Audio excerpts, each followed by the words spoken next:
तुमच्याकडे जर केशरी शिधापत्रिका असेल आणि तुम्ही जर शेतकरी असाल तर शासनाकडून तुमच्या खात्यामध्ये अनुदान जमा होण्यास सुरुवात झाली आहे आणि तुम्हाला जर पैसे मिळाले नसतील तर अर्ज कुठे करायचा, कागदपत्र काय लागतील, कोणते शेतकरी पात्र असतील याबाबत आपण डिटेल्समध्ये माहिती पाहणार आहोत. त्यामुळे तुम्ही या व्हिडिओला अजिबात स्किप करू नका. चला तर व्हिडिओला सुरुवात करूया. सर्वात प्रथम तुम्ही इथे पाहू शकता दिनांक 4 सप्टेंबर 2025 चा हा जी आर आहे.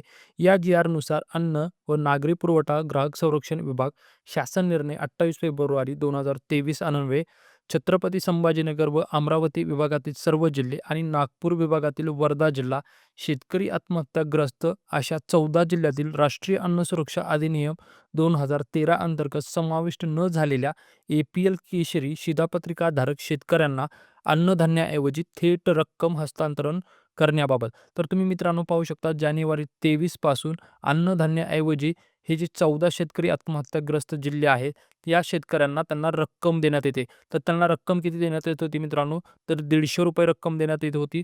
पण त्यानंतर 20 जून 2024च्या जी-आरनुसार आता त्या शेतकऱ्यांना प्रतिमाह प्रति व्यक्ती ₹170 रक्कम देण्यात येते. तर ते 14 आत्महत्याग्रस्त शेतकरी जिल्हे कुठले? तर तुम्ही इथे पाहू शकता त्याची इथे यादी देण्यात आलेली आहे.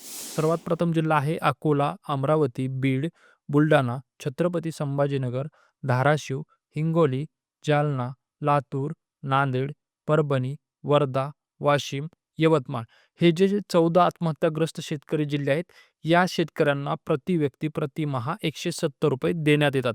तर आता हे शेतकरी पात्र आहेत आणि हे त्यांचं शिधापत्रिका आहे का त्या योजनेमध्ये, ते कसं चेक करायचं? चला तर आपण ते लाईव्ह पाहणार आहोत. मित्रांनो, रेशन कार्डचं लाईव्ह स्टेटस चेक करण्यासाठी तुम्हाला rcms.mahapude.gov.in या वेबसाईटवरती यायचं आहे. या वेबसाईटची लिंक मी माझ्या व्हिडिओच्या डिस्क्रिप्शन बॉक्समध्ये पण दिली आहे. या वेबसाईटवरती आल्यानंतर तुम्ही सर्वात प्रथम पाहू शकता पहिलं ऑप्शन पाहायला मिळाले तुम्हाला रेशन कार्ड. रेशन कार्ड या ऑप्शनवरती क्लिक केल्यानंतर नो युअर रेशन कार्ड या ऑप्शनवरती तुम्हाला क्लिक करायचंय. या ऑप्शनवरती क्लिक केल्यानंतर सर्वात प्रथम तुम्हाला कॅप्चा कोड टाकायचा आहे. कॅप्चा कोड जर कॅपिटल मध्ये असेल तर कॅपिटल मध्ये टाका, स्मॉल मध्ये असेल तर स्मॉल मध्ये टाका. त्यानंतर तुम्हाला व्हेरीफाय या ऑप्शनवरती क्लिक करायचंय. व्हेरीफाय या ऑप्शनवरती क्लिक केल्यानंतर तुमचा रेशन कार्ड नंबर म्हणजे तुमचा 12 अंकी जो रेशन कार्ड नंबर आहे तो इथे एंटर करायचा आहे. त्यानंतर तुम्हाला व्ह्यू रिपोर्ट या ऑप्शनवरती क्लिक करायचं आहे. यावरती क्लिक केल्यानंतर तुमच्या रेशन कार्डची संबंधित जी माहिती आहे ती इथे आता ओपन झालेली आहे. त्यानंतर तुम्ही इथे पाहू शकता रेशन कार्ड नंबर देण्यात आले. त्यापुढे तुम्हाला प्रिंट युअर रेशन कार्ड हे ऑप्शन देण्यात आलेलं आहे. या ऑप्शनवरती क्लिक केल्यानंतर आता तुमचं रेशन कार्ड जे आहे ते PDF स्वरूपामध्ये ओपन झालेलं आहे. तुमच्या रेशन कार्डचा नंबर, तुमच्या रेशन कार्डची स्कीम कुठली आहे, तुमचं रेशन कार्ड जे आहे ते कुठल्या रास्त भाव दुकानाला जोडलेलं आहे, तुमच्या रेशन कार्ड मध्ये किती युनिट आहेत म्हणजे किती मेंबर आहेत,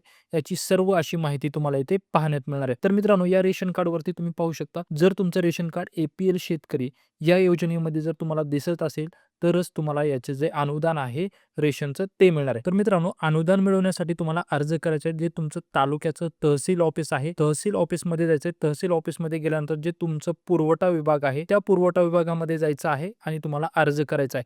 अर्ज करत असताना तुमच्या कुटुंबातील सर्वांचे आधार कार्ड घेऊन जायचे आहेत.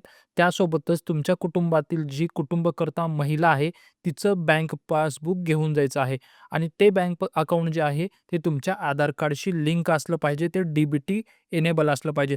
तेव्हाच तुमच्या अकाउंटमध्ये ते पैसे जमा होणार आहेत. मित्रांनो, याबद्दल जर तुम्हाला काही डाऊट असेल तर तुम्ही मला कमेंट करून विचारू शकता. मी त्याचं उत्तर कमेंटमध्ये देणार आहे. मित्रांनो, हा व्हिडिओ जर तुम्हाला आवडला असेल तर या व्हिडिओसाठी एक लाईक आणि अशाच नवीन अपडेटसाठी माझ्या YouTube चॅनलला सबस्क्राईब करायला विसरू नका. व्हिडिओ शेवटपर्यंत पाहिलात त्याबद्दल धन्यवाद.